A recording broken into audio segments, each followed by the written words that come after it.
Narito ang ulo ng mga balita sa mga oras na ito. Proyektong condo type na pabahay sa Palayan City, ininspeksyon ni Pangulong Ferdinand R. Marcos Jr. Tulong pinansyal para sa mga overseas Filipino worker na naapektuhan ng gulo sa Middle East umabot na sa 3.2 million pesos. Protektadong allowance para sa mga teaching and non-teaching staff sa pampublikong paaralan isinusulong sa Senado.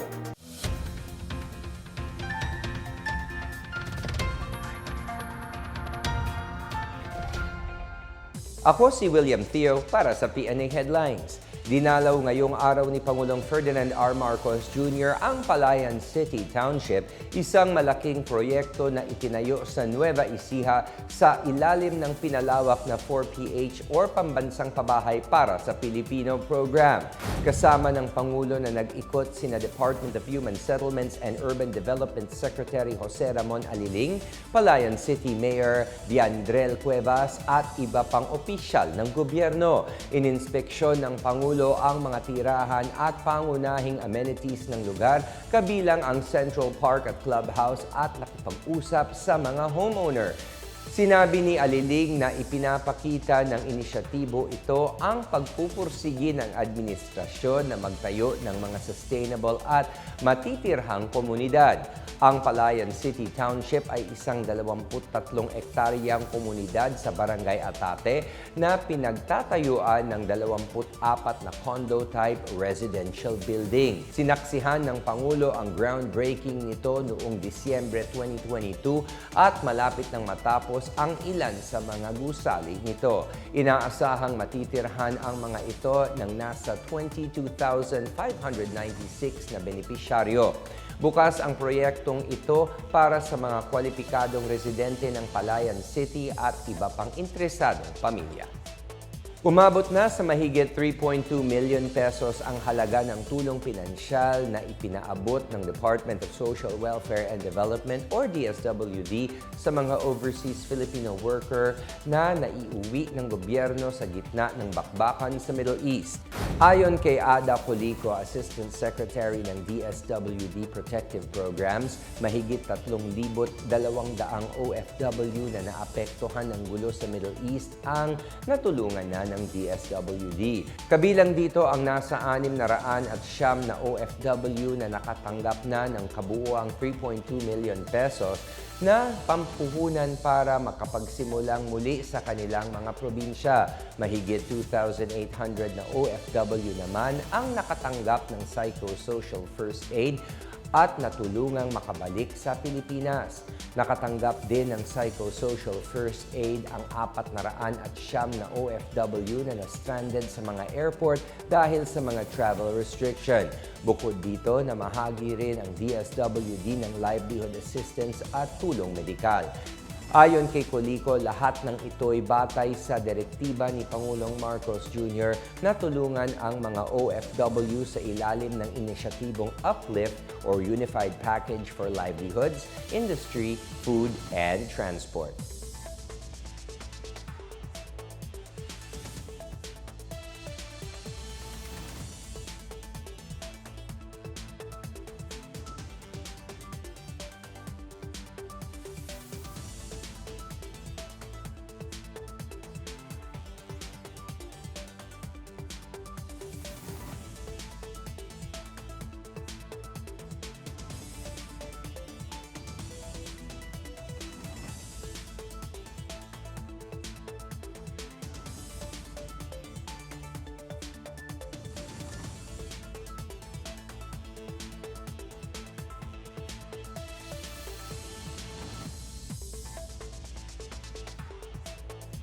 Naghain si Senador Joel Villanueva ng 2 panukalang batas na poprotekta sa allowances ng mga public school personnel.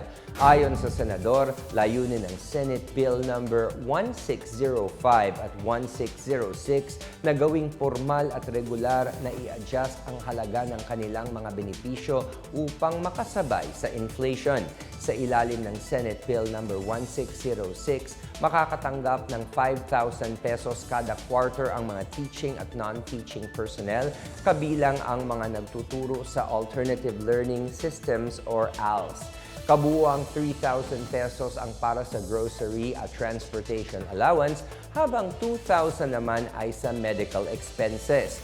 Samantala, ang Senate Bill No. 1605 ay naglalayong magbigay ng magkakaparehong benepisyo sa mga guro sa state universities and colleges at state-run technical vocational institutions.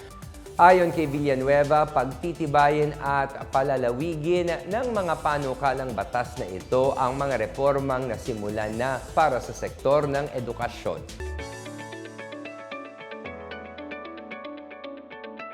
Sa balitang pangkalakala, nangako ang pamahalaan ng Misamis Occidental na poprotektahan ang mga turistang bumibisita sa mga pangunahing destinasyon sa lalawigan. Ayon kay Governor Henry Owaminal Sr., bukod sa presensya ng mga kapulisan, magbebenepisyo rin ang mga turista sa mga abot-kayang presyo ng pagkain at accommodation sa probinsya. Kabilang dito ang kabubukas lang na Asenso Misamis Occidental Recreation and Adventure Park or Amora. 10,000 pesos lamang ang magagastos ng mga turista para sa night stay sa Amorap kumpara sa ibang pasilidad na nagkakahalaga ng 40,000 pesos. Binansagang Maldives of Mindanao, ang pagbubukas ng Amorap ay parte ng hakbang ng probinsya na paunlarin ang turismo at siguruhing magbibigyan ng maayos na karanasan ang mga bisita. Samantala, kabuuang 8.1 million pesos na halaga ng tulong pangkabuhayan ang ipinamahagi ng pamahalaang panlalawigan ng Ilocos Norte sa 330 na magsasaka nito lang Miyerkules. Kabilang dito ang 70 baka, 143 kambing, 187 biik at 233 hog starter feeds. Parte ang inisyatibo ng Animal Dispersal Program ng Provincial Veterinary Office na layuning tulungan makarecover ang mga livestock raiser at palakasin ang food security. Ayon kay Ilocos Norte Governor Cecilia Araneta Marcos, ang halagang ginamit ay mula sa share ng pamahalaang panlalawigan sa tobacco excise tax. At yan ang pinakabago at pinakamainit na balita sa mga oras na ito, hatid sa inyo ng PNA Headlines. Para sa iba pang mga balita at impormasyon, bisitahin lamang ang aming website pna.gov.ph o ang aming Facebook at X account na Philippine News Agency. Mapapanood din ang PNA Headlines sa pamamagitan ng link sa website ng News and Information Bureau, sa ilalim ng PNA News at sa YouTube account ng Philippine News Agency. Ako si William Theo at ito ang PNA Headlines, naghahatid ng mga balitang nagbubuklod sa bagong Pilipinas.